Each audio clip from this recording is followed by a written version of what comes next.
Hello, my name is Erin Jo Tiedeken. I'm doing my PhD with Dr. Jane Stout in the Botany Department at Trinity College Dublin. And I'm interested in plant-animal interactions, but my work spans many different fields, including pollination biology, behavioral and chemical ecology, and the study of invasive species. My project is looking at how chemicals in plant nectar impact the health and behavior of flower-visiting insects. Sometimes plants create chemicals naturally, for example, to defend themselves against insects that eat plant tissues. Other times, plants are treated with synthetic chemicals, such as pesticides or herbicides.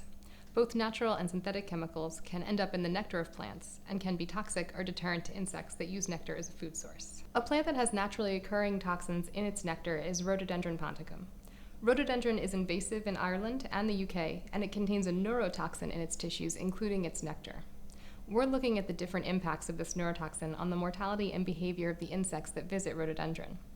Toxins in floral nectar could affect many aspects of insect health, including brood rearing, learning, memory, and even parasite loads.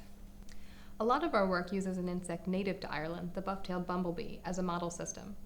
Bumblebees such as this one are excellent pollinators. They transport pollen to the female reproductive organs of flowers as they're collecting food in the form of sugary nectar or pollen. Bees are very important to human well-being because 75% of our crop species depend on animal pollination for reproduction. With pollinator and especially bee populations in decline, there's a lot of concern about their health. It's possible that chemicals in the plants these insects use as food, such as rhododendron, may be contributing to declines.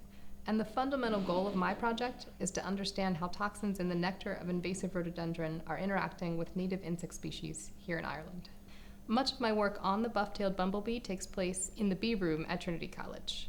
This is a climate-controlled room fitted with red lights. Bees have trichromatic vision, which means they can't see in this lighting, and that prevents them from flying around and allows us to manipulate individual bees and colonies.